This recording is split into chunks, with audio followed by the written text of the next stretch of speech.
Eres la vergüenza de esta familia. ¡Lárgate de mi vista! Mi hijo me gritó esto en la fiesta de cumpleaños de mi nieto, frente a mis consuegros multimillonarios. Mi nuera soltó una risita burlona, alzando la barbilla con total satisfacción. Mujerzuela. Me quedé helada. El hijo que crié con tanto esfuerzo, durante más de 30 años, agachó la cabeza cobardemente. Creyó la sucia mentira de su suegra, sin importarle que toda su familia política estuviera pisoteando mi dignidad. Brindaron, se rieron a carcajadas, pensaron que yo lloraría, que me iría en silencio como una perdedora. Pero justo en ese momento, la puerta se abrió de golpe. Mi mejor amiga entró, con el teléfono en la mano. Se reprodujo una grabación. La voz de ese pervertido dejó helada a toda la familia política. No aparten la vista, porque la verdad está a punto de salir a la luz ahora mismo. Me llamo Elena. Tengo 58 años. Hace solo unas horas, estaba feliz en la fiesta de cumpleaños de mi nieto. Pero nunca imaginé que esa felicidad sería tan efímera, como una brisa antes de la tormenta. No podía imaginar lo doloroso y humillante que es para una mujer ser insultada y despojada de su dignidad por su propio hijo. Estoy empapada hasta los huesos después de caminar bajo la lluvia durante una hora. Caminé sola por calles oscuras con el alma hecha pedazos. Siento mucho frío. Pero no es por la lluvia, sino por las palabras que salieron de la boca de mi hijo. Eres la vergüenza de esta familia. Lárgate de mi vista. Estoy sentada en mi vieja silla de madera. No me quedan fuerzas. Sigo con la ropa mojada. Mi hijo Mateo llamó por teléfono. Por un segundo, solo por un segundo estúpido e ingenuo, pensé que llamaba para pedirme perdón. Pensé que se había dado cuenta de su error. Pensé que llamaba para decirme: «Mamá, ¿estás bien? Perdóname por no creerte». Pero cuando contesté, no escuché la voz de mi hijo. Escuché la voz de un extraño lleno de odio. ¿Tienes el descaro de contestar el teléfono? Esas fueron sus primeras palabras. No hubo un hola. No hubo un ¿cómo estás, mamá? Traté de explicarle que todas esas acusaciones en la fiesta eran mentiras, que yo jamás haría algo así. Pero él me calló, gritando, diciéndome que soy una vergüenza. Me dijo que le daba asco saber que compartimos la misma sangre. Cada palabra fue como una bofetada en la cara. Cerré los ojos, apretando el teléfono contra mi oído, como si así pudiera cambiar lo que estaba escuchando. Mateo, hijo, por favor escúchame, supliqué con un hilo de voz. Te lo juro por la memoria de tu padre que yo no hice nada. Pero no escuchó. Y entonces oí la risa de Sofía, mi nuera. Era esa risa seca y burlona que usa cuando mira mis zapatos viejos o critica mi forma de hablar. La risa se oía lejos, como si ella estuviera detrás de él, disfrutando del espectáculo. Dile que deje de hacerse la víctima. Mateo. La voz de Sofía sonó agria y llena de desprecio a través del altavoz. Dile que tenga un poco de dignidad. Ya es bastante malo ser una pobretona, como para que encima sea una resbalosa. Intentar seducir a mi papá. Dile que si se atreve a acercarse a esta zona otra vez, voy a llamar a la policía para que la encierren por acoso. Sentí que me faltaba el aire. Sofía siempre me había mirado por encima del hombro. Siempre me hizo sentir como un estorbo en su mansión perfecta. Pero lo peor es que Mateo no la calló. No la detuvo. Al contrario, tomó aire y me dio el golpe final. El que mató cualquier esperanza que me quedaba. «Ya escuchaste a Sofía», dijo con una frialdad que dolió más que los gritos.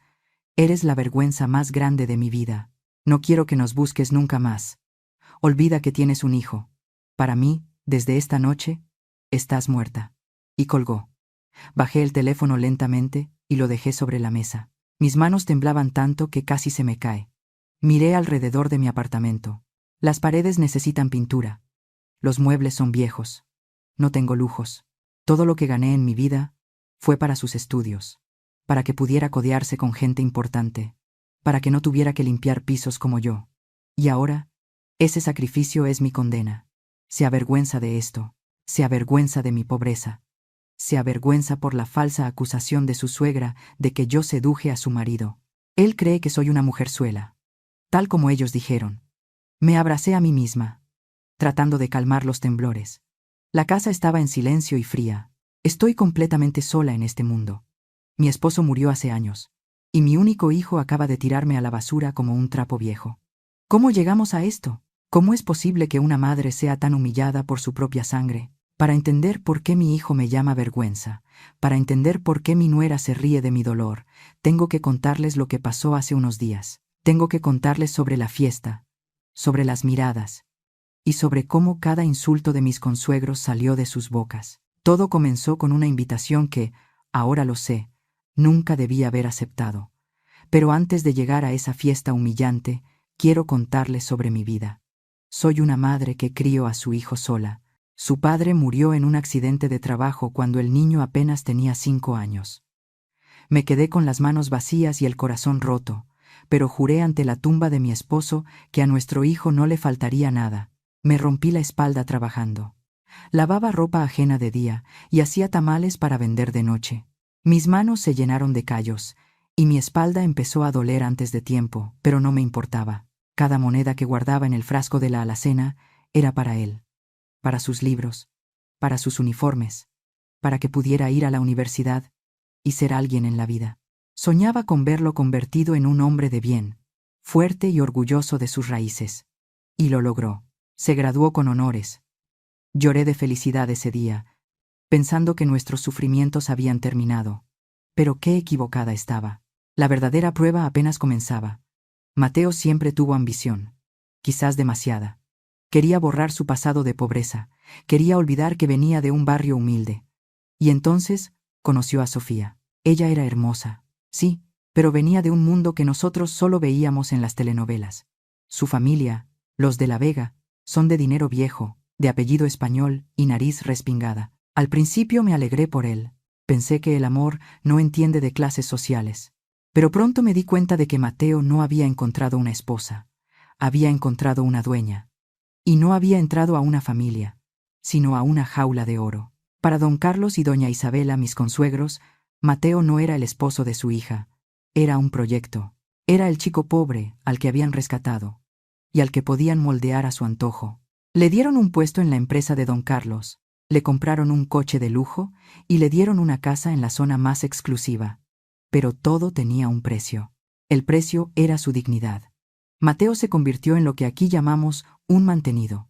Un hombre que baja la cabeza para no perder los lujos. Recuerdo perfectamente un domingo del mes pasado, fui a visitarlos a su mansión. Me había levantado a las 5 de la mañana para preparar mole poblano, el platillo favorito de Mateo desde niño. Lo hice con todo el amor del mundo, moliendo las especias a mano como me enseñó mi abuela. Compré un recipiente bonito para llevarlo, pensando que les gustaría probar mi sazón. Cuando llegué, la casa estaba llena de gente. Estaban los amigos de Sofía y sus padres. Todos vestían ropa de marca y sostenían copas de vino que costaban más que mi renta de un mes. Me sentí pequeña con mi vestido de flores y mi bolsa de mandado. Sofía se acercó cuando me vio entrar a la cocina. No me saludó con un beso. Se quedó mirando la olla que yo traía entre las manos con una mueca de asco, como si trajera basura. ¿Qué es eso que apesta tanto?, preguntó, arrugando la nariz. Todo el salón va a oler a grasa barata. Es mole, hija, respondí con una sonrisa tímida, tratando de ignorar su tono. Se lo traje a Mateo. Sé que le gusta mucho. Sofía soltó una risita burlona y llamó a mi hijo. Mateo, ven a ver lo que trajo tu mamá. Por favor, dile que se lleve eso. No quiero que mis invitados huelan a comida de mercado. Mi corazón se detuvo. Miré a Mateo. Él estaba ahí, parado con su traje italiano impecable y su reloj de oro.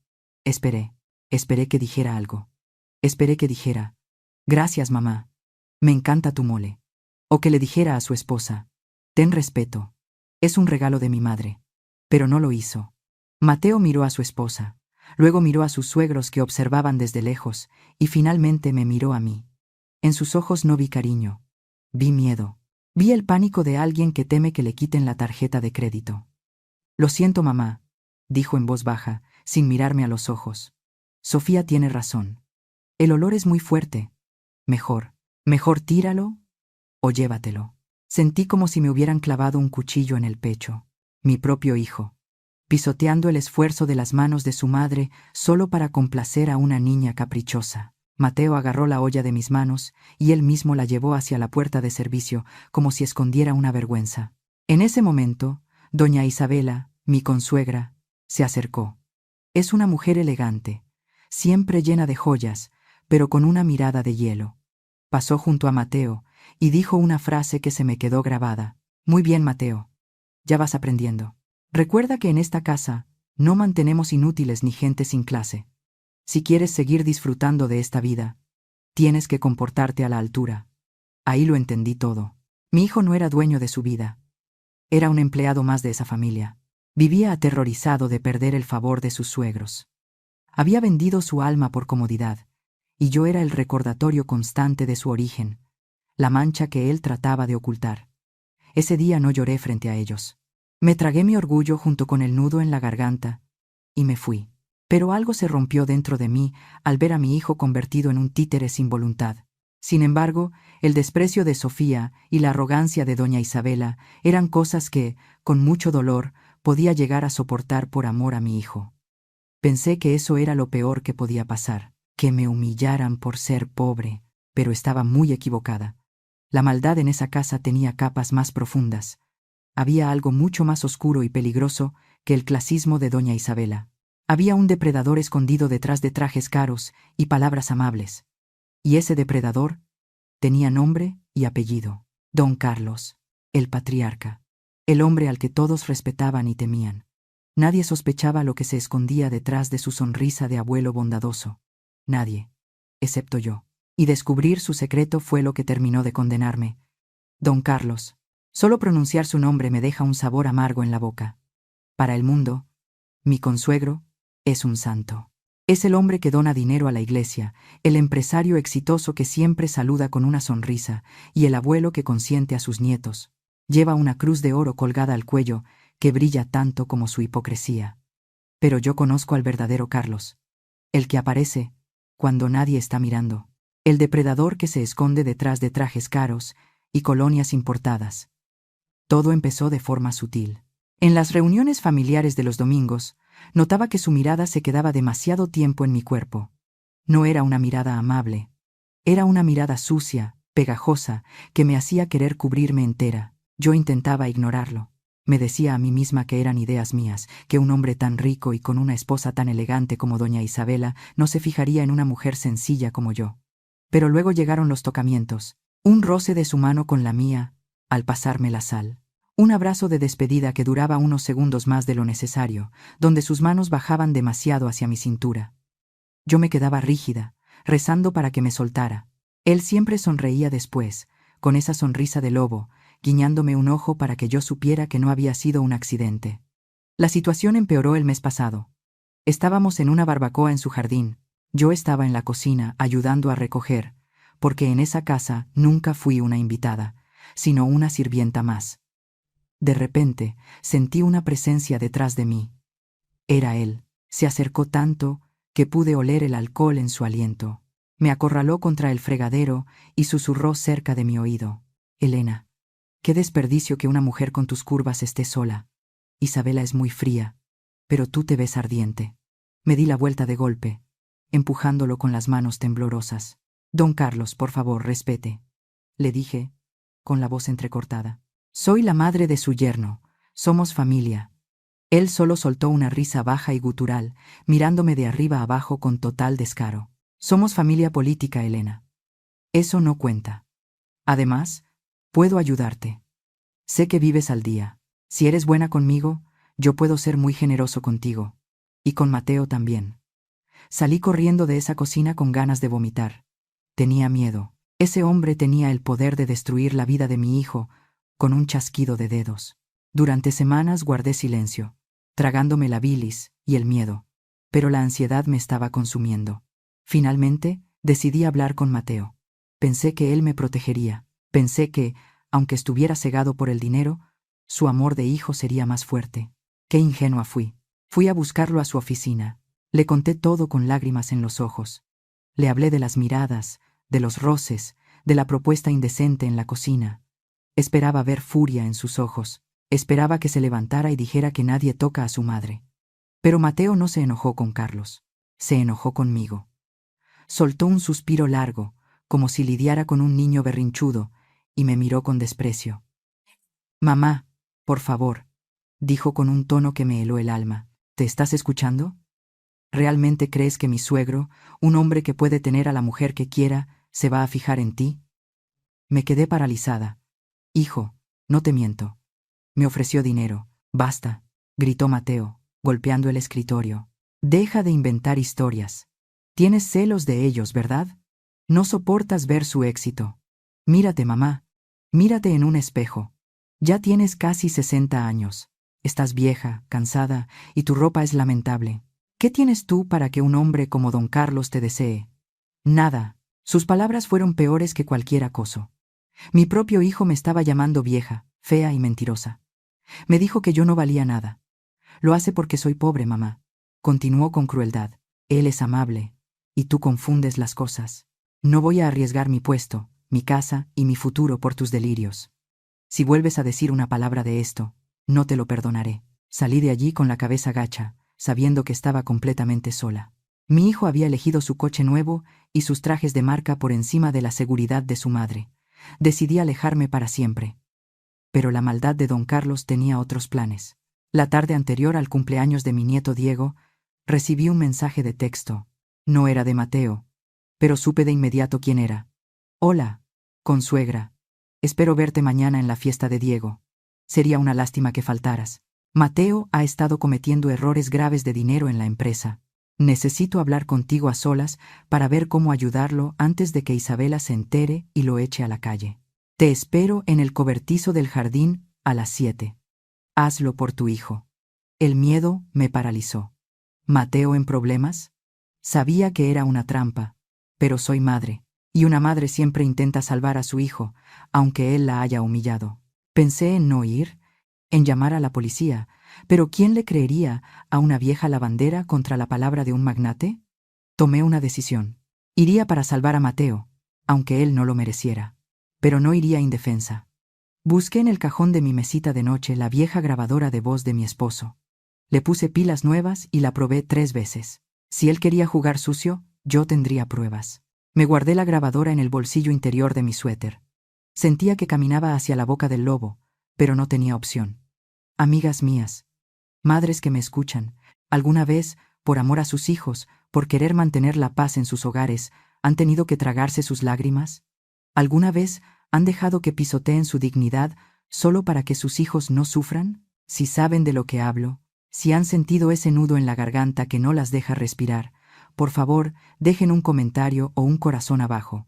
Necesito saber que no estoy sola en este dolor. Necesito saber que alguien me entiende. Esa noche recé mucho. Le pedí a Dios fuerzas. No sabía que al día siguiente, en esa fiesta llena de globos y música, yo viviría el momento más oscuro de mi existencia. Iba directa al infierno, vestida con mi mejor ropa de domingo, sin saber que la trampa ya estaba cerrada. La música de los mariachis sonaba fuerte en el jardín principal. Risas. Gritos de niños rompiendo la piñata. Todo era alegría en la mansión de los de la Vega, pero yo sentía que caminaba con plomo en los zapatos. Apreté mi bolsa contra el pecho y me deslicé por el camino de piedra hacia la parte trasera de la casa, donde estaba el viejo cobertizo de herramientas. El sol se estaba poniendo, y las sombras se alargaban, pareciendo dedos negros que querían atraparme. Llegué a la puerta de madera. Estaba entreabierta. Empujé despacio.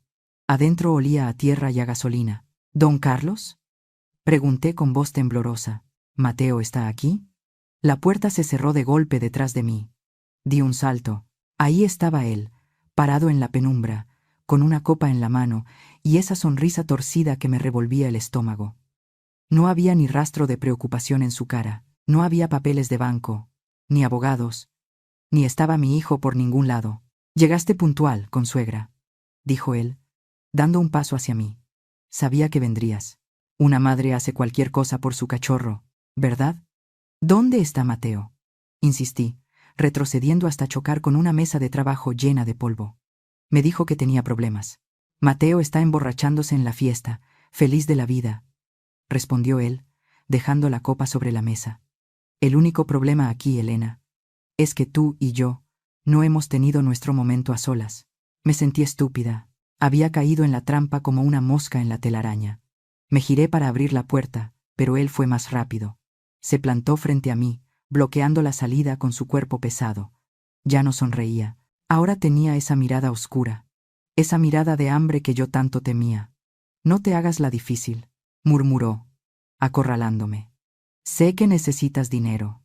Sé que te sientes sola. Yo puedo arreglar todo eso.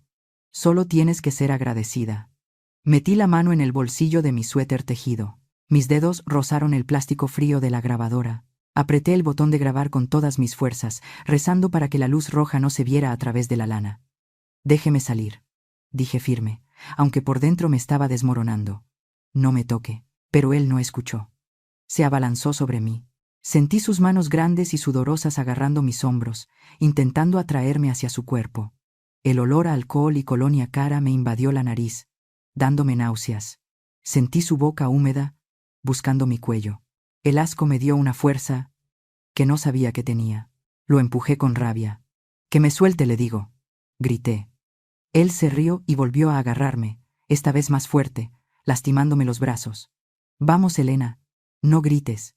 Te va a gustar». La furia me cegó. Levanté la mano, y con todo el dolor y la humillación que había guardado durante meses, le di una bofetada. Mi mano impactó contra su mejilla con fuerza. Su cara se giró por el golpe. Hubo un segundo de silencio absoluto en el cobertizo. Él se tocó la cara, sorprendido. Luego me miró, y por un momento pensé que me iba a matar allí mismo. Pero entonces escuchamos voces afuera, pasos que se acercaban rápido por el camino de piedra. Alguien venía. La expresión de Carlos cambió en una fracción de segundo. La furia desapareció y fue reemplazada por una actuación digna de un premio. Agarró su propia camisa de seda costosa y tiró de ella con violencia, arrancando 2 botones que rebotaron en el suelo.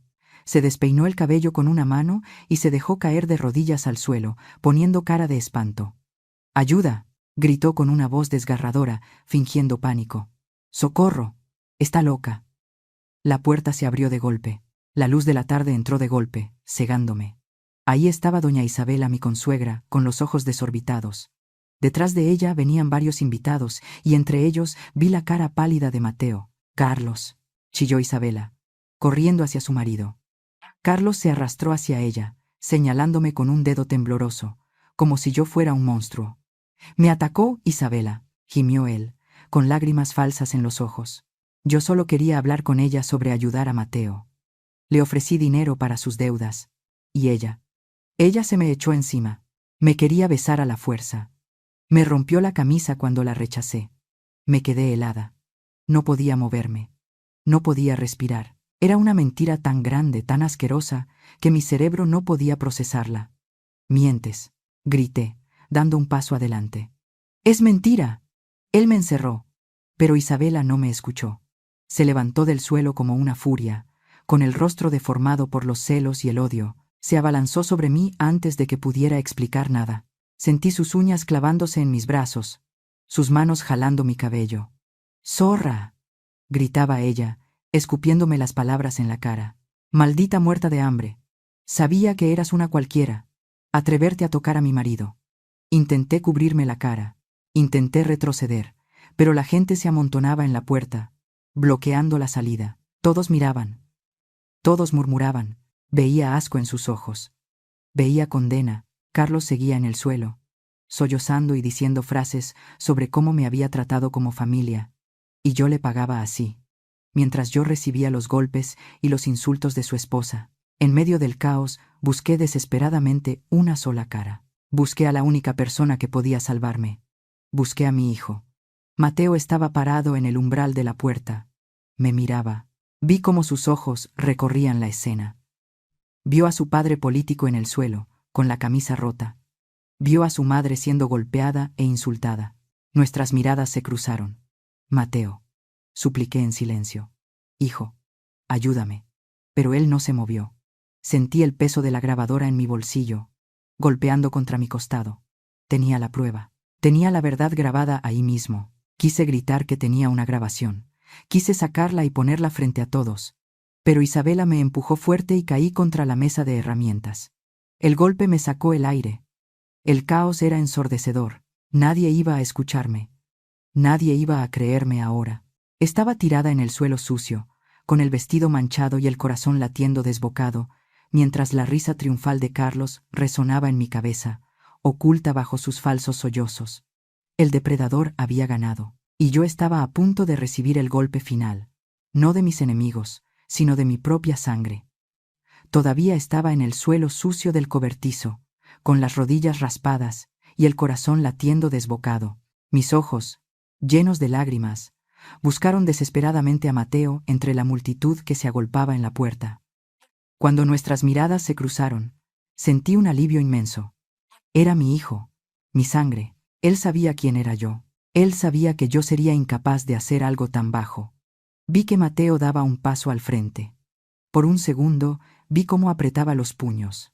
Pensé que iba a defenderme. Pensé que iba a gritarle a su suegra que me soltara. Extendí mi mano hacia él, temblando, esperando que él la tomara y me levantara de ese infierno. Mateo, hijo, susurré.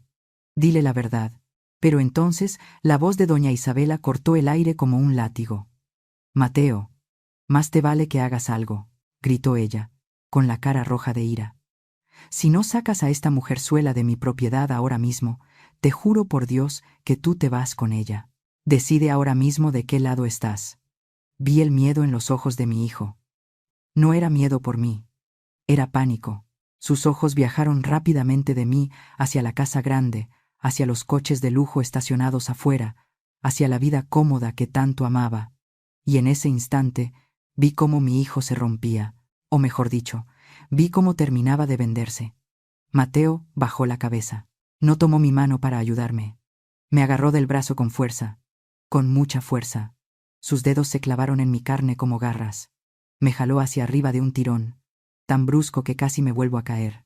«¡Vámonos!», gritó él, pero no miraba a nadie. Miraba al suelo. «Sal de aquí ahora mismo». «No, hijo, escúchame».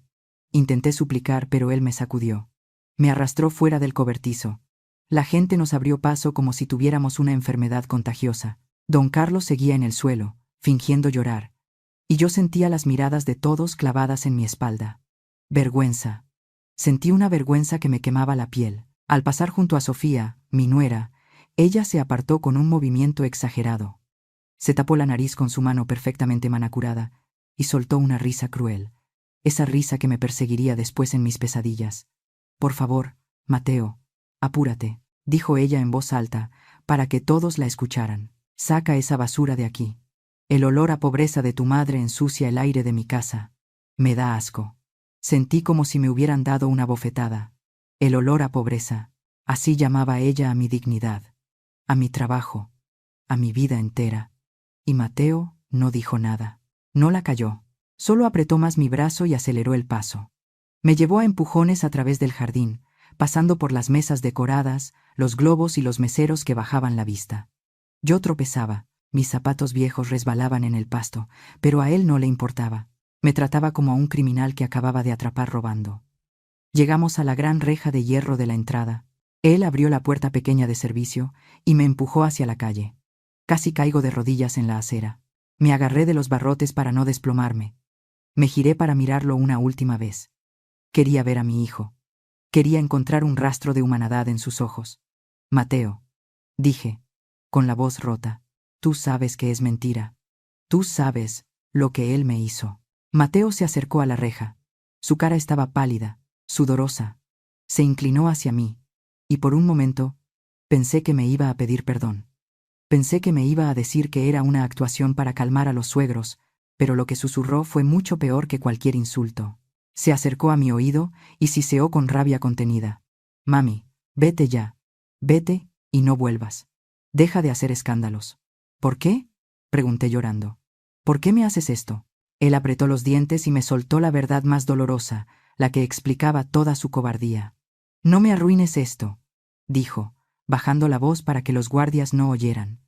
«Si ellos me corren, pierdo todo. La casa, el coche, el puesto.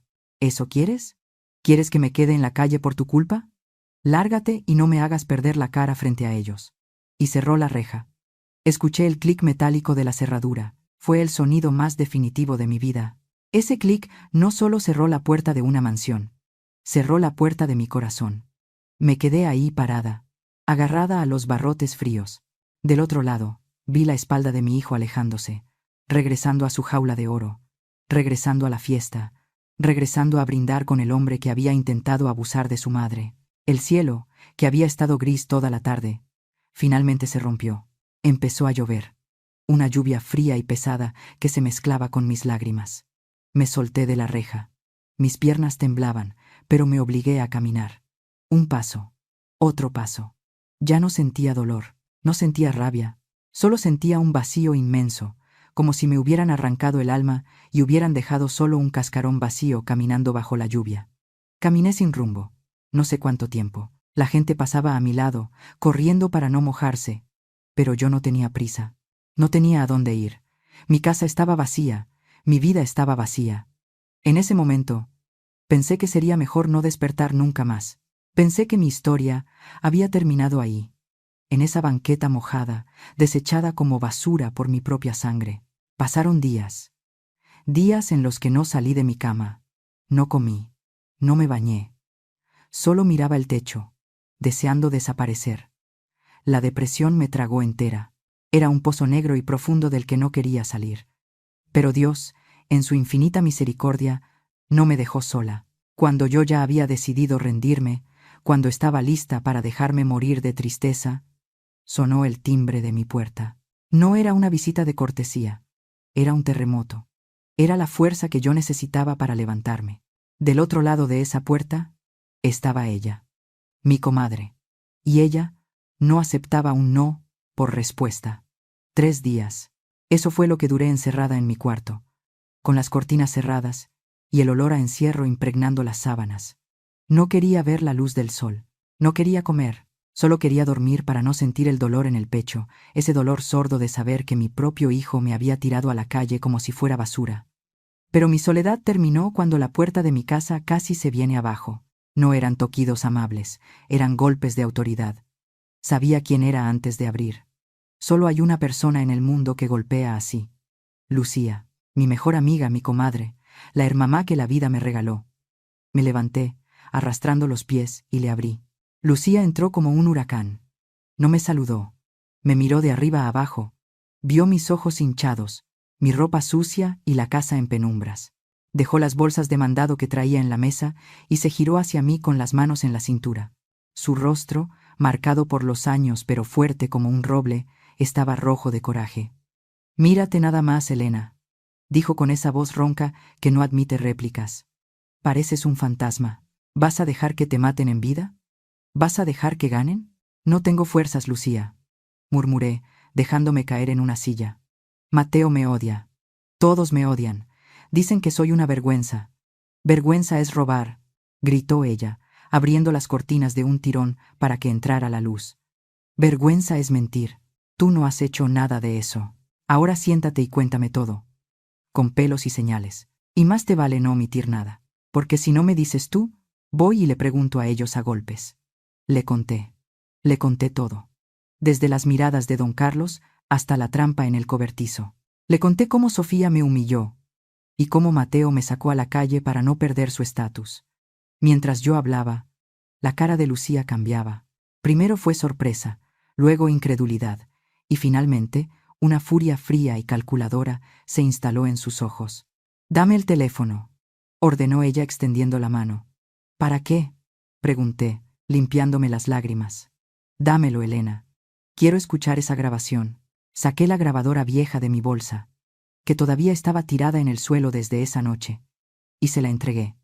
Lucía presionó el botón de reproducción. Escuchamos de nuevo la voz pastosa de don Carlos, sus amenazas, y luego el sonido del forcejeo. Lucía apretó los labios hasta que se pusieron blancos. «Viejo marrano», murmuró con asco. «Pero esto no es todo, ¿verdad? Dijiste que lo grabaste con el celular también cuando te mandó el mensaje». «No, solo la grabadora.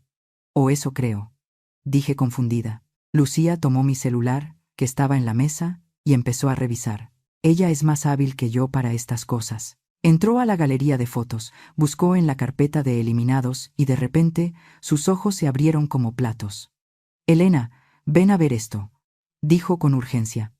Me acerqué. En la pantalla del celular se veía un video movido. Se veía el piso del cobertizo, mis zapatos, y luego, por un segundo, la cámara apuntó hacia arriba, justo cuando yo estaba guardando el teléfono en el bolsillo antes de sacar la grabadora. En la imagen, aunque un poco borrosa, se veía claramente a don Carlos cerrando la puerta del cobertizo con el pasador por dentro y guardando la llave en su pantalón. «Lo grabaste», exclamó Lucía, golpeando la mesa. «Sin querer, pero lo grabaste cerrando la puerta. Esto prueba que te encerró. Él dijo que tú te le echaste encima apenas entraste. Pero aquí se ve que él aseguró la puerta primero». Sentí un escalofrío. Tenía la prueba. «Eso no es todo», dijo Lucía.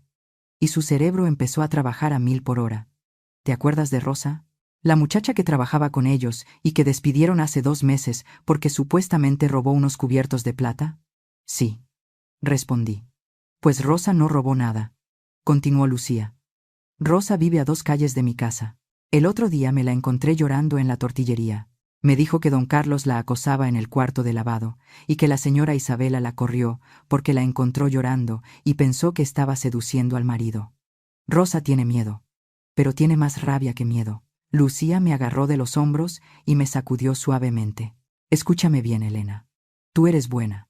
Eres demasiado buena, y por eso te pasan estas cosas. Pero yo no soy buena.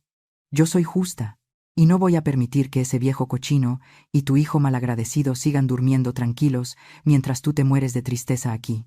«¿Qué vamos a hacer?», pregunté, sintiendo por primera vez una chispa de esperanza en mi pecho. «Vamos a ir a buscar a Rosa», sentenció Lucía. «Y mañana vamos a ir a esa fiesta». «¿Qué fiesta?».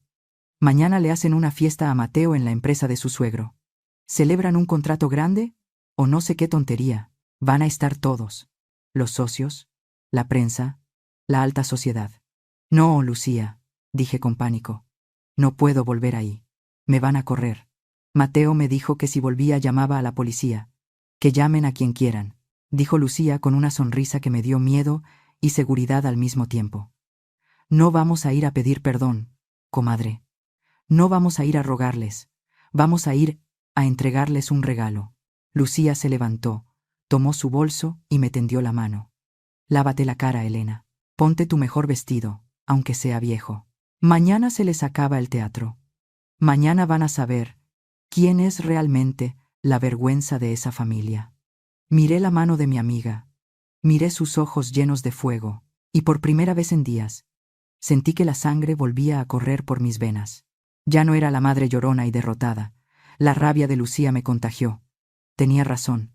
Ya había llorado suficiente. Ahora tocaba pelear. Me levanté y tomé su mano. «Vamos por Rosa», dije, y en ese momento supe que no había vuelta atrás. La guerra había comenzado. El salón de eventos del Hotel Imperial brillaba con tanta luz que me lastimaba los ojos. Lucía me apretó el brazo con fuerza, dándome ese valor que a mí ya se me había agotado hacía días. Caminamos por la alfombra roja, rodeadas de hombres en trajes oscuros y mujeres con vestidos que costaban más de lo que yo ganaría en 10 años de trabajo.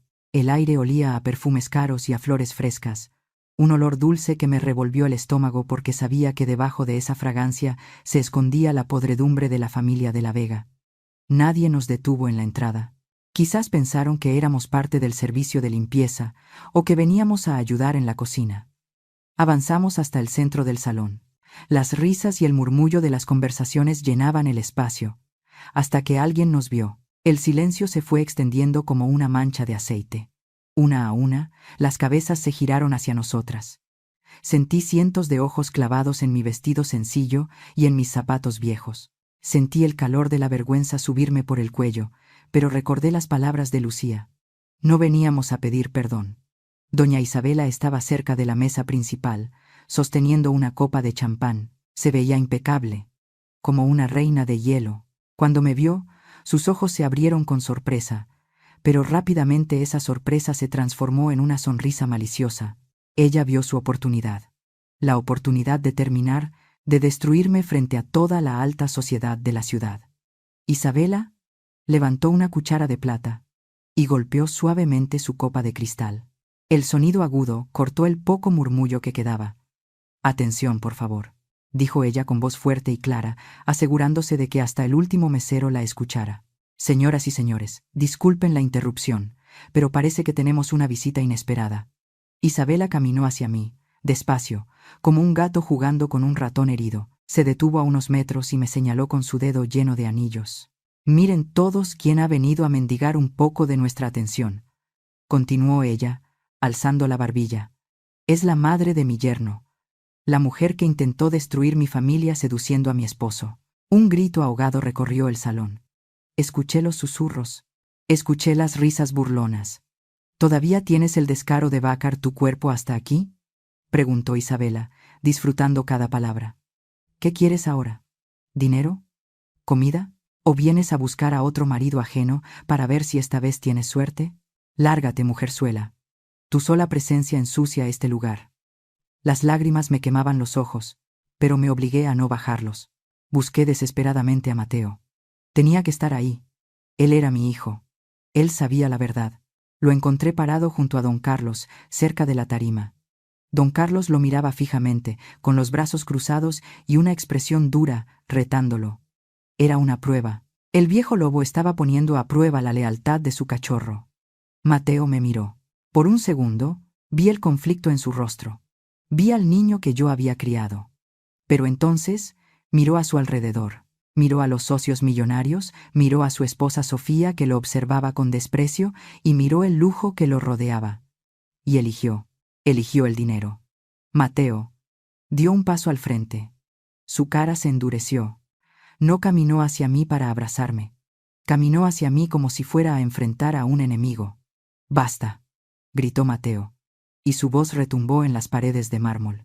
Me quedé quieta, esperando que defendiera mi honor, pero lo que salió de su boca terminó de matar a la madre que había en mí. «Vete de aquí ahora mismo», rugió él, señalando la salida con un dedo tembloroso. «Te lo advertí. Te dije que no quería volver a verte. Eres una vergüenza, hijo», intenté decir, pero mi voz se quebró. «No me llames hijo», interrumpió él, con los ojos inyectados en sangre. «Yo no tengo una madre como tú. Una madre no intenta extorsionar a la familia de su hijo.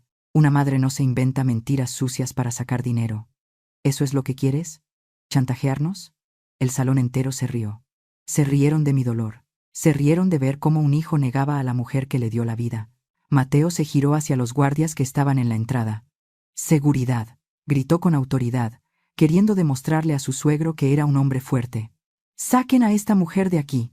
Llévensela, y si se resiste, llamen a la policía. No quiero verla nunca más». Vi como 2 guardias enormes, vestidos de negro, empezaban a caminar hacia nosotras.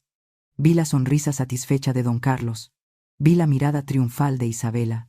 Y vi a Mateo, mi Mateo, dándome la espalda para volver a su mundo de fantasía, dejándome a merced de los lobos. En ese momento, algo se rompió dentro de mí para siempre. No fue el corazón, porque ese ya estaba roto. Fue la esperanza de que mi hijo tuviera salvación, la esperanza de que la sangre fuera más fuerte que el oro. Me di cuenta de que el niño de la foto vieja había muerto hacía mucho tiempo. El hombre que estaba frente a mí era un extraño cruel y cobarde. Traté de respirar, pero el aire me faltaba. Me sentía mareada. Las luces del salón daban vueltas. Los guardias estaban cada vez más cerca. Sus pasos resonaban en el piso pulido como tambores de guerra. Iban a sacarme a la fuerza. Iban a tirarme a la calle como a un perro sarnoso frente a toda la ciudad. En ese momento sentí como si alguien me estrujara el corazón hasta dejarme sin aire. El hijo que parí con mis propias entrañas estaba llamando a seguridad para echarme a la calle como si fuera una apestada. Si todavía me están escuchando, por favor ayúdenme comentando el número 1 aquí abajo. Necesito saber que no estoy sola, que todavía quedan amigos acompañándome en este camino tan doloroso. Su apoyo es la única fuerza que me queda para poder contarles el final de esta historia. Los guardias llegaron. Uno de ellos extendió la mano para agarrarme del brazo. Yo cerré los ojos, esperando el tirón, esperando la humillación final. Pero el tirón nunca llegó, porque justo en ese instante, una mano firme se interpuso en su camino. Lucía, mi comadre, dio un paso adelante, plantándose como una muralla entre los guardias y yo. Y entonces vi que metía la mano en su bolso grande de cuero. No iba a sacar un pañuelo para llorar, iba a sacar el arma que haría temblar los cimientos de ese palacio de mentiras. Uno de los guardias de seguridad extendió su brazo enorme para sujetar a Lucía. Fue el peor error que pudo cometer esa noche. Mi comadre no es una mujer que se deje intimidar por uniformes ni por músculos. Con un movimiento rápido y certero, le dio un manotazo al guardia que resonó más fuerte que la música de fondo. «¡No me toques!», gritó Lucía, con una voz que hizo temblar las copas de cristal. «Quítame las manos de encima si no quieres perderlas». El guardia retrocedió un paso, sorprendido por la ferocidad de esa mujer bajita pero brava. Aprovechando el desconcierto, Lucía no corrió hacia la salida como ellos esperaban. Corrió hacia el escenario. Mateo intentó detenerla, pero ella lo empujó con el hombro, pasándole por un lado como un tren sin frenos. Mi comadre subió los 3 escalones de la tarima donde estaba la mesa del DJ. El muchacho de la música se quedó paralizado. Lucía, con las manos temblorosas de rabia pero firmes en su propósito, arrancó el cable de audio que estaba conectado a la consola y lo enchufó en mi viejo teléfono celular. Don Carlos se dio cuenta de lo que estaba pasando. Su cara pasó de la arrogancia al pánico en un segundo. Se abalanzó sobre ella para quitarle el teléfono. «¡Suelta eso, loca!», gritó él, perdiendo toda su compostura. Pero Lucía fue más rápida. Se giró y, con todo el coraje acumulado por ver sufrir a su amiga, levantó la mano abierta. «Usted se calla, viejo asqueroso». La mano de Lucía impactó contra la mejilla de don Carlos. No fue una cachetada común. Fue el golpe de la justicia. La cabeza del magnate se giró violentamente hacia un lado, y un silencio sepulcral cayó sobre el salón. La música se había detenido. Las risas se habían apagado. Cientos de personas contenían la respiración, mirando la escena con los ojos desorbitados. Nadie, nunca, se había atrevido a tocar a don Carlos de la Vega. Lucía aprovechó ese segundo de silencio absoluto. Presionó la pantalla del teléfono. El sonido estalló en los altavoces gigantes del salón. No había música. Solo había una respiración pesada y luego, esa voz inconfundible, que todos conocían, pero diciendo las palabras más sucias que jamás habían escuchado. «Isabela es una inútil». Se escuchó la voz de don Carlos retumbando en las paredes de mármol. «Ya está vieja y seca. Me aburre. En cambio tú, Elena, tú sí tienes carne de la buena. Siempre me han gustado las muertas de hambre como tú, porque son agradecidas». Un grito de horror se escapó de la garganta de varias mujeres en la audiencia. «Deja de hacértela difícil, consuegra», continuó la grabación, clara y nítida. «Sé que necesitas dinero para el inútil de tu hijo. Si te portas bien conmigo aquí en el suelo, le perdono la deuda. Vamos, nadie se va a enterar». Isabela es demasiado estúpida para darse cuenta. El audio terminó con el sonido de un forcejeo y mi voz gritando que me soltara. El salón quedó en un silencio de muerte. Un silencio denso, pesado, cargado de electricidad. Todas las miradas se dirigieron a don Carlos. Él estaba pálido, como si hubiera visto a un fantasma. El sudor le corría por la frente. Miró a su esposa, miró a sus socios, y luego empezó a gritar como un loco, agitando las manos. «Es mentira», aulló él con la voz quebrada. «Eso es falso. Es un montaje. Esas mujeres son unas delincuentes. Usaron inteligencia artificial. Hoy en día se puede clonar la voz de cualquiera. Yo jamás diría eso». Carlos miraba a todos lados, buscando apoyo, buscando a alguien que le creyera. «Es tecnología», insistió, señalándome con un dedo acusador. «Quieren sacarme dinero. No les crean». Parecía que algunos empezaban a dudar. La gente murmuraba. «Claro», pensaban, «don Carlos es un hombre respetable. ¿Cómo iba a decir esas barbaridades?». Él se aferró a esa excusa, recuperando un poco de su arrogancia. «Seguridad», gritó de nuevo. «Llévense a estas estafadoras y destruyan ese teléfono». Pero entonces, una figura pequeña salió de entre las sombras, detrás de una de las columnas grandes del salón. Llevaba un uniforme de trabajo desgastado, pero caminaba con la cabeza en alto, aunque sus piernas temblaban. Era Rosa, la antigua empleada doméstica. Rosa caminó hasta el centro de la pista, quedando justo frente al escenario, frente a su antiguo patrón. «No es ninguna inteligencia artificial, don Carlos», dijo Rosa. Su voz no era fuerte, pero en ese silencio se escuchó como un trueno. Carlos se quedó mudo. Abrió la boca para decir algo, pero no salió nada. «Míreme a los ojos, señor», continuó Rosa, y las lágrimas empezaron a correr por sus mejillas. Míreme y niegue que esa es su voz. Niegue que me arrinconó en el cuarto de lavado hace 3 meses. Niegue que me ofreció el doble de sueldo si me dejaba tocar. Rosa se subió la manga de su suéter barato. Mostró una cicatriz larga y fea en su antebrazo. ¿Se acuerda de esto?, preguntó ella, sollozando. Esto me lo hizo usted con su anillo de diamantes cuando intenté escapar de sus manos sucias. Usted le dijo a doña Isabela que yo robé plata para que me corrieran, pero la verdad es que me corrió porque no me dejé manosear. La confesión de Rosa cayó como una bomba atómica en medio de la fiesta.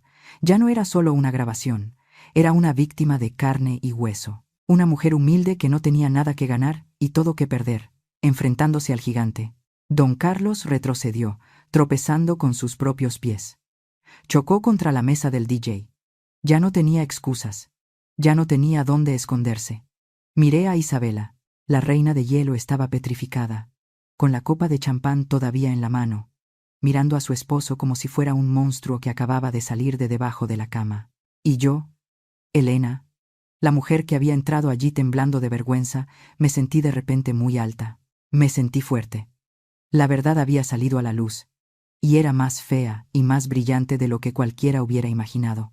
Pero el viejo zorro todavía tenía una última carta bajo la manga, o al menos eso creía él, hasta que apareció el testigo que nadie esperaba. El testigo que terminaría de clavar el último clavo en su ataúd. Don Carlos seguía gritando, con la cara roja y las venas del cuello saltadas, insultando a la pobre Rosa que lloraba temblando frente a él. Él juraba y perjuraba que todo era un complot de los pobres para robarle su fortuna. Isabela, su esposa, parecía una estatua de sal, incapaz de procesar que su vida perfecta se estaba desmoronando. La gente murmuraba, algunos grababan con sus celulares, pero nadie se atrevía a intervenir. El ambiente estaba tan cargado que costaba respirar. Fue entonces cuando sucedió. En medio de los gritos desesperados de Carlos, una voz pequeña y temblorosa se escuchó desde la parte alta de la gran escalera de mármol que daba al salón. «Mami». Todos nos giramos. Allá arriba, asomado entre los barrotes del barandal, estaba Diego. Mi nieto de 10 años. Llevaba su pijama de superhéroes y abrazaba contra su pecho un oso de peluche viejo, con los ojos muy abiertos y llenos de miedo. Parecía tan pequeño en esa casa tan grande, tan frágil en medio de tanta maldad de adultos. Sofía, mi nuera, que hasta ese momento había estado mirando al suelo con vergüenza y confusión, levantó la cabeza de golpe al escuchar a su hijo. El instinto de madre le ganó a la arrogancia. «Diego», dijo ella, dando un paso hacia la escalera. «¿Qué haces ahí, mi amor? Vete a tu cuarto, por favor. Esto no es para niños». Pero Diego no se movió. Bajó un escalón. Y luego otro. Despacio, sin dejar de mirar a su abuelo con terror. «No quiero estar arriba», dijo el niño con la voz entrecortada. «El abuelo está gritando muy feo. Está gritando igual que el día de mi cumpleaños». Don Carlos se congeló. Su rostro, que antes estaba rojo de ira, se puso blanco como el papel. Dio un paso rápido hacia la escalera, levantando la mano como si quisiera detener al niño con la fuerza de su mente. «Vete a tu cuarto ahora mismo, Diego», rugió Carlos, con una desesperación que ya no podía ocultar. «Obedece a tu madre.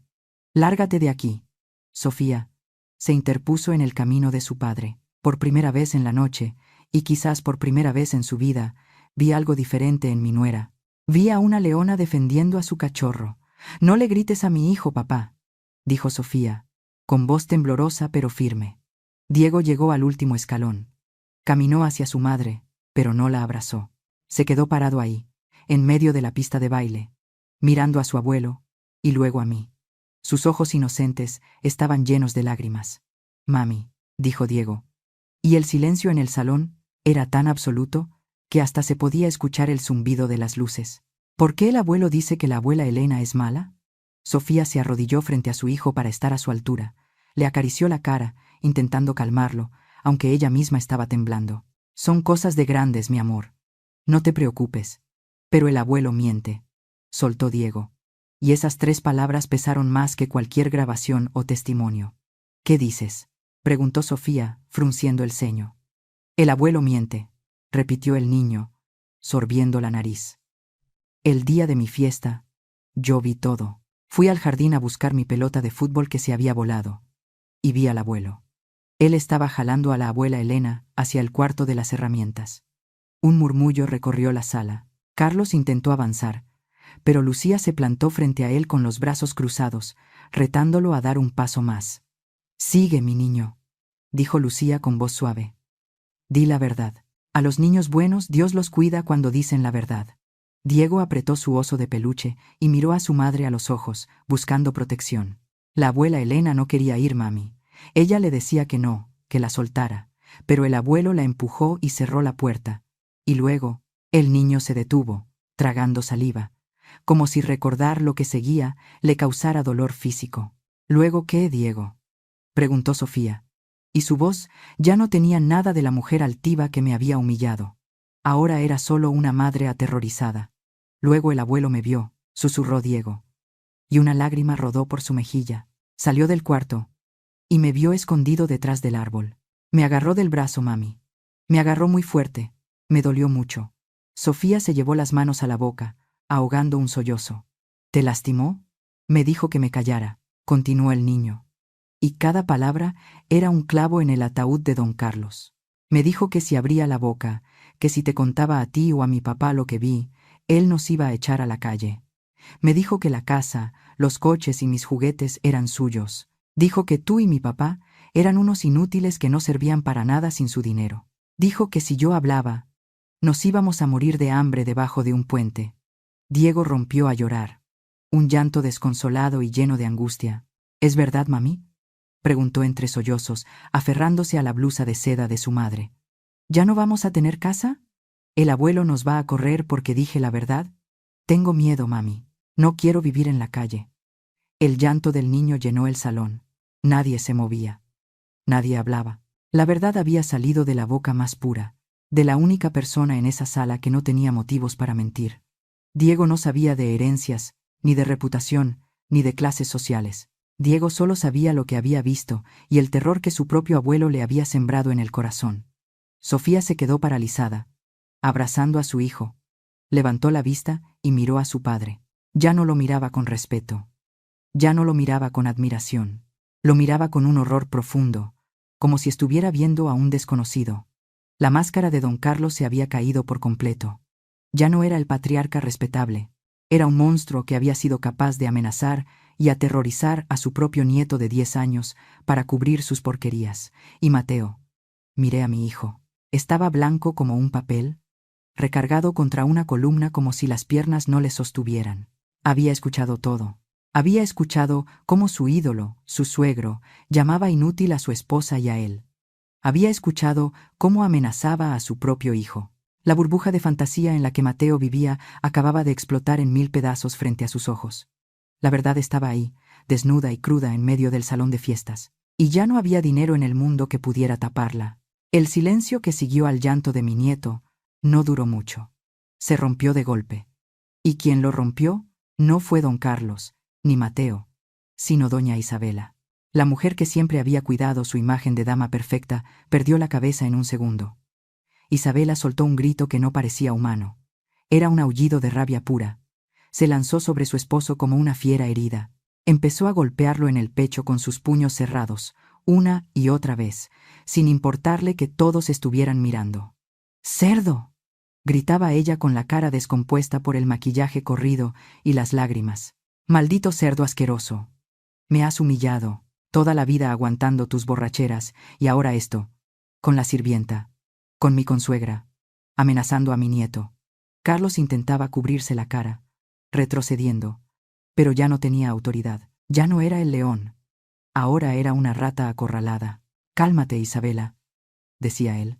«Estás haciendo el ridículo. El ridículo lo has hecho tú», chilló ella, arrancándose el collar de perlas y tirándoselo a la cara. «Has destruido mi apellido.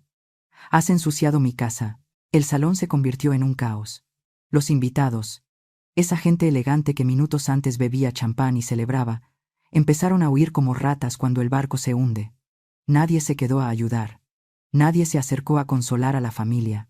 Agarraban sus abrigos y salían casi corriendo, murmurando cosas horribles, felices de no ser ellos los que estaban en el centro del escándalo. En cuestión de minutos, el gran salón quedó casi vacío. Solo quedaron las sillas tiradas, las copas rotas y una familia hecha pedazos. Yo me quedé parada junto a Lucía y Rosa. No sentí alegría. Ver aquello no era un triunfo. Era triste. Era la prueba de que todo ese lujo estaba construido sobre lodo. Sofía se puso de pie, cargando a Diego en sus brazos. El niño escondió la cara en el cuello de su madre. Sofía miró a su padre, que seguía discutiendo con Isabela, y luego sus ojos se posaron en Mateo. Mi hijo estaba parado en medio de la pista. Solo. Miraba a un lado y a otro, como un niño perdido, sin saber a qué árbol arrimarse, ahora que el bosque se estaba quemando. Mateo, dijo Sofía. Su voz era fría, cortante como el hielo. Mateo se giró hacia ella. Intentó sonreír, una sonrisa nerviosa y patética. Mi amor, escucha, empezó a decir él, dando un paso hacia ella. Todo esto es una locura. Mi suegro, bueno, ya sabes cómo es. Pero nosotros. Cállate, lo cortó Sofía. Bajó a Diego y le dijo que fuera con su nana, que estaba esperando en la puerta de servicio. Cuando el niño salió, Sofía caminó hasta quedar frente a frente con mi hijo. Mírame a los ojos, Mateo, dijo ella, y dime la verdad por primera vez en tu vida. ¿Tú sabías? Mateo tragó saliva. Sudaba a mares. ¿Saber qué? ¿Sabías que mi papá era un acosador? Preguntó ella, clavándole la mirada. ¿Sabías que acosaba a tu madre? Porque cuando tu madre llegó hoy, tú no parecías sorprendido, parecías asustado, parecías un cobarde que solo quería tapar el sol con un dedo. Sofía. Yo solo quería proteger nuestro futuro, balbuceó Mateo, y esa fue su sentencia de muerte. Lo hice por nosotros, mi amor. Si tu papá se enojaba, nos quitaba todo. Tú sabes que él paga la casa, las escuelas, los viajes. Yo no quería que perdieras tu nivel de vida. Sofía lo miró con un asco profundo. Era la mirada de una mujer que se da cuenta de que ha estado durmiendo con un extraño. ¿Por nosotros? Repitió ella con incredulidad. ¿Dejaste que mi padre manoseara a tu propia madre por dinero? ¿Dejaste que amenazara a nuestro hijo de 10 años para no perder tu coche deportivo? No. No es así. Intentó excusarse él. Sofía levantó la mano y con toda la fuerza de su decepción le dio una bofetada a Mateo. El sonido fue seco y definitivo. La cara de mi hijo se volteó por el impacto. Eres un poco hombre, Mateo, dijo Sofía. Y cada palabra era una piedra. Eres un parásito. Mi padre es un monstruo, sí. Pero tú eres peor. Porque él es un enfermo. Pero tú vendiste a la mujer que te dio la vida por un puesto de gerente. Sofía se quitó el anillo de matrimonio. Lo miró un segundo y luego lo dejó caer al suelo, donde rodó hasta perderse bajo una mesa. Quiero el divorcio, dijo ella, dándose la vuelta. Y quiero que te largues de mi casa hoy mismo. No te quiero cerca de mi hijo. Un hombre que no defiende a su madre, no sirve para defender a su familia. Sofía, espera, gritó Mateo corriendo detrás de ella. No puedes hacerme esto. No tengo a dónde ir. Esa casa también es mía. Esa casa es de mi padre. Gritó ella sin voltear. Y tú sin mi padre no eres nada. Eres un inútil, Mateo. Siempre lo fuiste. Sofía salió del salón, caminando sobre los vidrios rotos de su vida perfecta. Isabela seguía llorando en una esquina, derrotada. Carlos estaba sentado en el suelo, con la mirada perdida, sabiendo que mañana su nombre estaría en todos los periódicos y que la cárcel lo esperaba. Y Mateo, mi Mateo se quedó ahí, en el centro del salón vacío. Ya no había música, ya no había aplausos, ya no había esposa, ni casa, ni trabajo, ni dinero. El castillo de arena se había derrumbado por completo, y la marea se lo estaba llevando todo. Lo vi mirar a su alrededor con pánico. Sus ojos, llenos de terror, recorrieron el lugar buscando una salida, buscando un salvavidas. Y entonces, me vio a mí, parada en la entrada con mi vestido viejo y mi dignidad intacta. Vi cómo se le iluminaba la cara con una idea desesperada. Vi cómo sus piernas lo impulsaban hacia mí. Sabía lo que venía. Sabía que el niño mimado, ahora despojado de sus juguetes, venía a buscar el único refugio que nunca le había cerrado la puerta. Pero él no sabía que esa puerta ya no tenía llave, porque la cerradura se había oxidado con tantas lágrimas.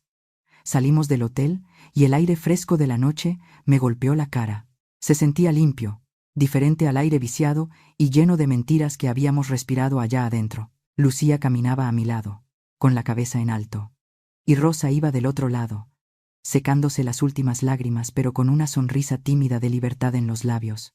Yo no sonreía, tampoco lloraba. Sentía una calma extraña, un silencio interior absoluto, como cuando pasa un huracán y solo queda el terreno baldío.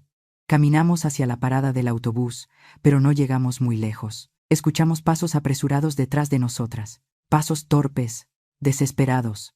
Mamá, mamá, espera. Me detuve, no porque quisiera, sino porque mi cuerpo reaccionó a esa voz por costumbre. Me giré despacio. Mateo venía corriendo hacia nosotras. Ya no se veía como el ejecutivo exitoso de hace una hora. Tenía la corbata deshecha, el cabello revuelto y la cara bañada en sudor y lágrimas. Pero no eran lágrimas de arrepentimiento. Eran lágrimas de miedo. Llegó hasta mí y se tiró al suelo. Sí. Se arrodilló en plena banqueta, sin importarle que se le ensuciara el pantalón de tela italiana que tanto cuidaba. Se aferró a mi falda como un niño chiquito que acaba de romper un jarrón y tiene miedo de la chancla. Mamá, por favor, no te vayas, gimoteó él, con la voz temblorosa. Tienes que ayudarme. Sofía me corrió. Me quitó las llaves del coche. Me dijo que me va a bloquear las cuentas del banco mañana mismo. No tengo a dónde ir, mamá. No tengo nada. Lo miré desde arriba. Miré su coronilla, su espalda encorvada. Esperé sentir lástima. Esperé sentir ese impulso maternal de agacharme, abrazarlo y decirle que todo iba a estar bien. Pero no sentí nada. Era como mirar a un extraño. Levántate, Mateo, le dije con voz seca. Estás haciendo el ridículo. Pero él no se levantó. Se aferró más fuerte a mi ropa, jalándola. No me entiendes, mamá. Tú no sabes la presión que yo tenía. Don Carlos me tenía amenazado. Me decía que si no hacía lo que él quería, me iba a destruir.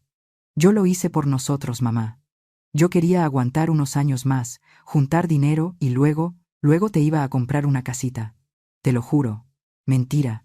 La palabra salió de mi boca suave, pero contundente. Nunca pensaste en mí, Mateo. Pensaste en tu coche. Pensaste en tus viajes. Pensaste en tu comodidad. Me vendiste por un sueldo. No, mamá, no digas eso. Sollozó él, levantando la cara.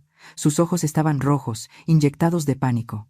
Mira, todavía podemos arreglarlo. Tú puedes arreglarlo. ¿Yo? Pregunté, incrédula de su descaro. Sí, tú, dijo él. Y una chispa de esperanza egoísta brilló en sus ojos. Ve con Sofía. Ahora ella te escucha. Regresa al salón y dile que exageraste un poco. Dile que fue un malentendido. Dile que yo no sabía nada. Que yo soy inocente. Dile que soy un buen hijo. A ti te va a creer. Por favor, mamá, hazlo por mí. Me quedé helada. Mi hijo, el hombre que me había echado a la calle bajo la lluvia, me estaba pidiendo que mintiera para salvar su pellejo. Me estaba pidiendo que me tragara mi dignidad una vez más, para que él pudiera seguir durmiendo en sábanas de seda. Mamá, tú me quieres, ¿verdad? Insistió él, sacudiendo mi falda. Soy tu hijo, tu único hijo. No quieres que sufra, ¿verdad? No quieres que me quede en la calle como un pordiosero. Tú siempre me has perdonado todo. Perdóname esto, y ayúdame a recuperar a mi esposa. En ese momento, vi la verdad más clara que nunca. Mateo no estaba arrepentido de haberme lastimado. Estaba arrepentido de haber perdido su tarjeta de crédito. Su dolor no era por mi humillación. Era por su propia pobreza inminente. Sentí una náusea profunda. No por don Carlos, no por Isabela, sino por él, por mi propia sangre. Con un movimiento lento pero firme, extendí mis manos y despegué sus dedos de mi falda, uno por uno. Él intentó resistirse, intentó agarrarme de nuevo, pero lo empujé. No fue un empujón violento, fue un empujón de despedida. Retrocedí 2 pasos, poniendo distancia entre nosotros. No, Mateo, dije. ¿Qué? Preguntó él, como si no entendiera el idioma. Dije que no. No voy a hablar con Sofía. No voy a mentir por ti. Y no te voy a salvar. Pero, soy tu hijo. Tartamudeó él. Fuiste mi hijo, respondí. Y mi voz sonó tan fría que hasta yo me sorprendí.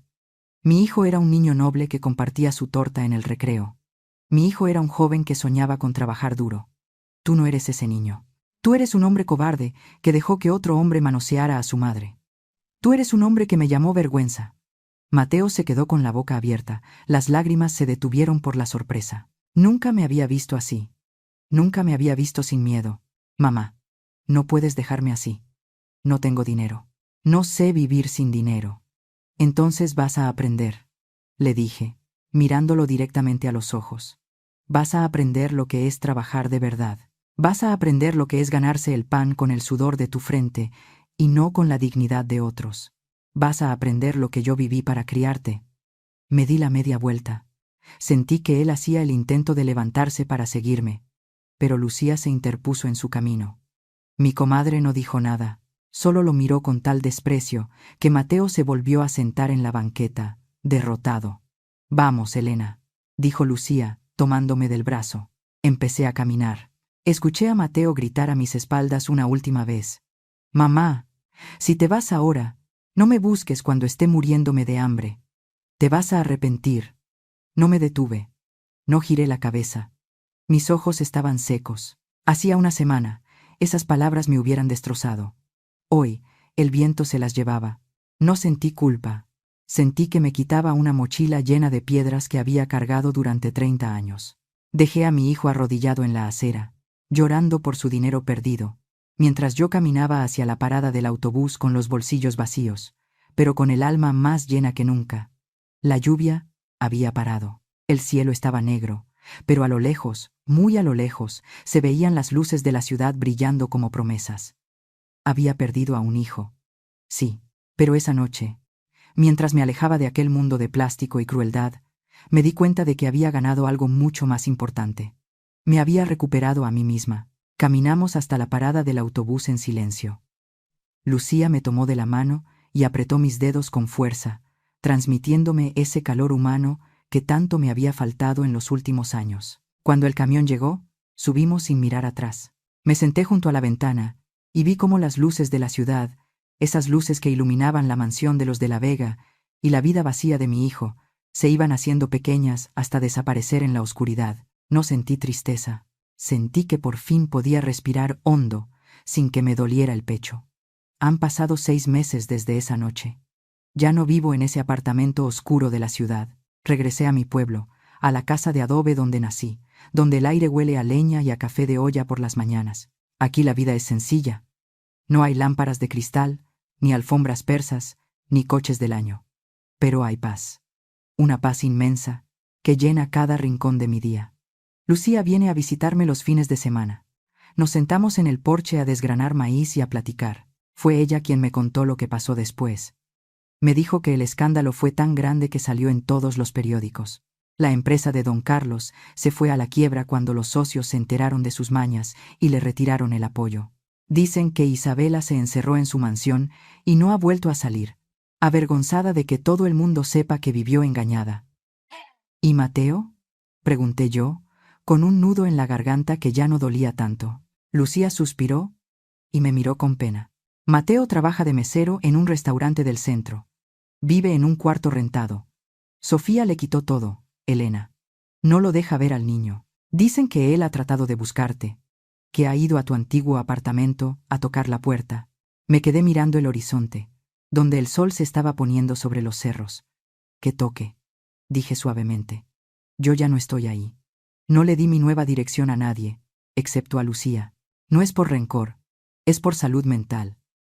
Aprendí que perdonar no significa permitir que te vuelvan a lastimar. Perdoné a mi hijo en mi corazón. Sí, le deseo que encuentre su camino y que aprenda a ser un hombre de bien. Pero mi puerta, esa puerta que él cerró en mi cara bajo la lluvia, se quedará cerrada por un buen tiempo. Él tiene que crecer, y tiene que hacerlo solo. Ahora, mientras riego mis macetas de geranios y escucho a los pájaros cantar, pienso mucho en todo lo que viví, y quiero aprovechar este momento, este último momento con ustedes que me han escuchado, para decirles algo que me sale del alma. A ustedes, mujeres y madres que me escuchan, no cometan el mismo error que yo. No confundan el amor con el sacrificio ciego. Amamos a nuestros hijos más que a nuestra propia vida, es cierto. Pero ese amor no puede ser una soga que asfixie nuestra dignidad. No permitan que nadie, ni siquiera la sangre de su sangre, las trate como si valieran menos. Si un hijo les exige que bajen la cabeza para él poder subir, ese hijo no merece su sacrificio. El respeto a una madre es sagrado, y no se negocia por un plato de comida o por un puesto en la sociedad. Y a los hijos, si hay alguno escuchando esto, no esperen a perderlo todo para valorar las manos que los cuidaron cuando estaban enfermos. No crean que el dinero compra el cariño. Un coche de lujo se oxida, una casa grande se siente fría si no hay amor adentro. La verdadera riqueza no es la que se presume en las fiestas, es la que se tiene cuando llegas a casa y puedes mirar a tu madre a los ojos sin vergüenza. Defiendan a su familia, protejan a los suyos, porque cuando el mundo se caiga a pedazos, como le pasó a Mateo, lo único que les va a quedar es la gente que los ama de verdad. La vida tiene una manera muy curiosa de poner todo en su lugar. Don Carlos construyó un imperio sobre mentiras y abusos, y todo se derrumbó en una sola noche por la voz de un niño inocente. La justicia divina tarda, pero siempre llega. No hace falta gritar, ni pelear, ni vengarse. Solo hace falta sentarse en la puerta de tu casa y esperar. La verdad siempre sale a flote, tan clara y brillante como el sol de esta mañana. Yo ya no soy la mujer que lloraba en la cocina. Ya no soy la madre abnegada que se dejaba pisotear. Soy Elena.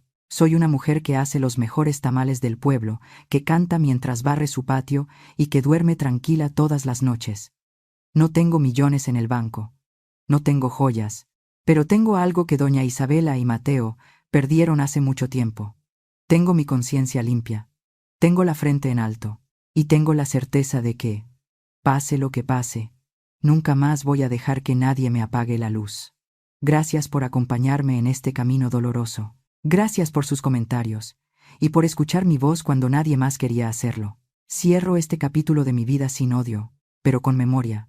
Perdí una vida de mentiras. Perdí lujos que nunca fueron míos. Perdí a un hijo que eligió el dinero antes que a su madre.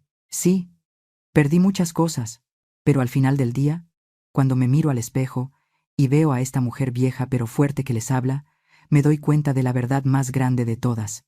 Perdí a un hijo, pero me encontré a mí misma. Y eso, mis queridos amigos, eso es lo más valioso que tengo. ¿Y ustedes qué opinan, mi gente? ¿Qué piensan de la decisión que tomó Elena al final? Si estuvieran en sus zapatos, con el corazón roto por su propia sangre, ¿hubieran hecho lo mismo o hubieran actuado diferente? Platíquenmelo todo aquí abajo en los comentarios. Créanme que me tomo el tiempo de leer cada una de sus palabras, una por una. Si esta historia les movió el tapete o les dejó algo en qué pensar, no se olviden de regalarme un me gusta. Compartan este video con sus seres queridos y suscríbanse al canal para que no se pierdan los relatos que vienen. Nos escuchamos en la próxima historia. Nosotros somos Historias del Suspiro, usando las historias para caminar juntos, a través de los años, buscando esa paz y esa fuerza que todos llevamos en el alma.